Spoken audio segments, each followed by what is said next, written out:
Hello দর্শক, আসসালামু আলাইকুম। আবার হাজির হয়ে গেলাম নতুন একটি ডেজার্ট রেসিপি নিয়ে। আমি আজকে তৈরি করে দেখাবো মিক্সড ফ্রুট জেলো কেক। চলুন উপকরণগুলো দেখে আসি। আমি এখানে 5 রকম ফ্রুটস নিয়েছি।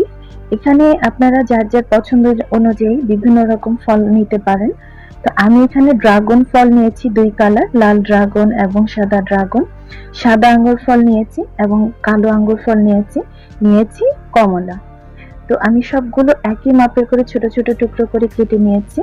আপনারা যার যার পছন্দ অনুযায়ী ফল নিয়ে আপনাদের পছন্দ অনুযায়ী শেপ দিয়ে নিতে পারেন। চলুন এবার রান্নায় চলে যাই। আমি চুলায় একটি হাঁড়ি বসিয়ে দিয়েছি। এর মধ্যে এখন দিয়ে দিব 1 লিটার পরিমাণ পানি। এখানে আমি 1 লিটার পানি দিয়ে দিচ্ছি।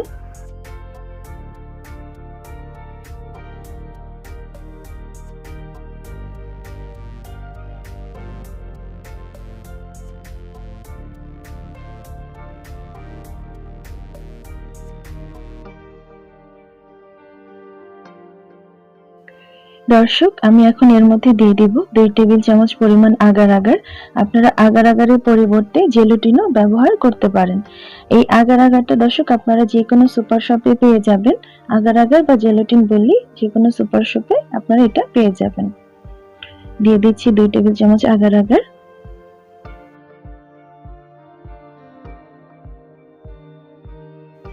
আমি চুলার আঁচটা মিডিয়ামে দিয়ে এখন এই আগার আগারটা ভালোভাবে পানির সাথে মিশিয়ে নেব এবং পানিটাকে ভালোভাবে বলক তুলে নেব।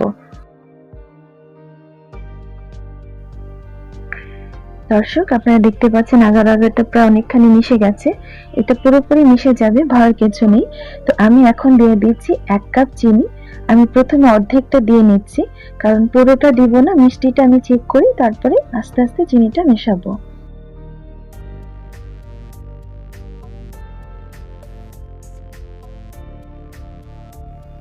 দর্শক, আপনারা দেখতে পাচ্ছেন পানিতে পুরোপুরি বলক চলে আসছে, আর আমি এখন বাকি চিনিটাও দিয়ে দিচ্ছি। তো আমি এই চিনিটা দিয়ে ভালোভাবে মিশিয়ে নেব। চিনিটা গলে আসা পর্যন্ত নেড়ে-চেড়ে রান্না করে নেব। দর্শক, চিনিটা আপনারা যার যার রুচি অনুযায়ী এখানে ব্যবহার করবেন।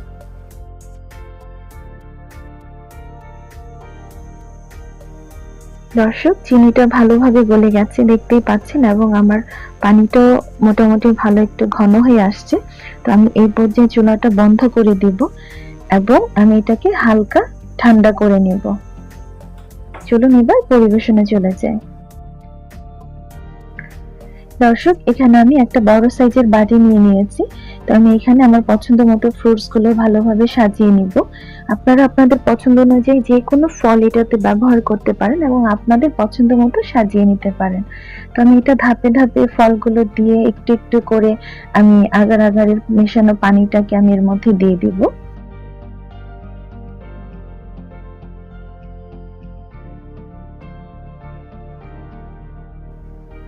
দর্শক, এই ফ্রুটস জেলো কেকটা অনেক মজাদার একটি ডেজার্ট। আশা করি আপনারা বাসায় অবশ্যই একবার হলেও ট্রাই করে দেখবেন। বাচ্চারা যারা ফল খেতে চায় না তাদেরকে এই জেলো কেকটা এভাবে ফল দিয়ে সাজিয়ে তাদেরকে পরিবেশন করলে আশা করি নিশ্চয়ই বাচ্চারা এটাকে পছন্দ করবে।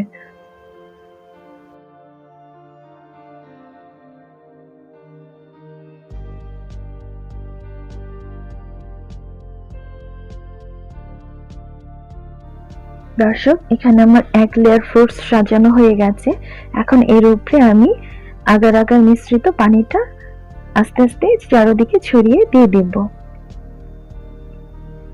এটাকে হালকা একটু ঠান্ডা করে নিতে হবে, পুরোপুরি ঠান্ডা না, কুসুম গরমের চেয়ে একটু বেশি গরম থাকবে।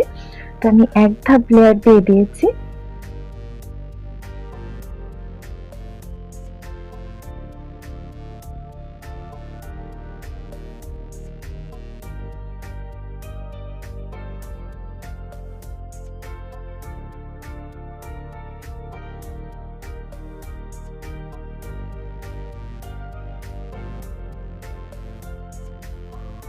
দর্শক, এখন আমি আবার উপর দিয়ে ফলগুলো একে একে করে সাজিয়ে নিচ্ছি।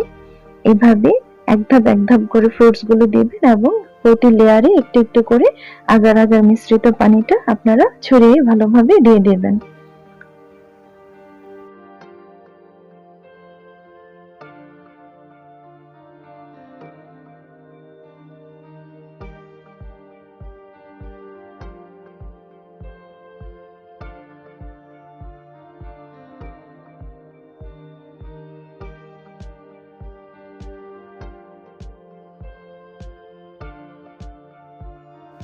দর্শক, আমার আরেক ধাপ ফ্রুটস দেওয়া সাজানো হয়ে গেছে। তো আমি এখন আবারও আগার আগার মিশ্রিত পানিটির উপর দিয়ে ছড়িয়ে দিয়ে দিব। এভাবে করে পুরোটা লেয়ার আমি ধাপে ধাপে সাজিয়ে নেব।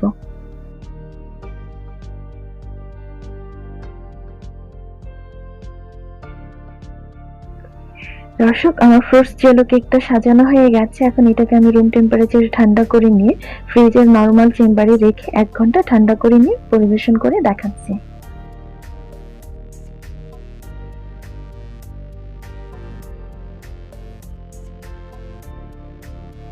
দর্শক, ফিরে আসলাম ১ ঘন্টা পর। আমি জেলো কেকটা ফ্রিজ থেকে নামিয়ে নিয়েছি।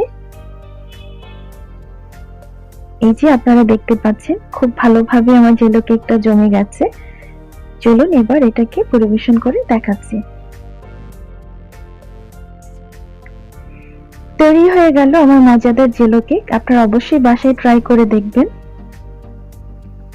দর্শক, আমার রেসিপিটি যদি আপনাদের ভালো লেগে থাকে অবশ্যই আমার চ্যানেলটিকে সাবস্ক্রাইব করবেন,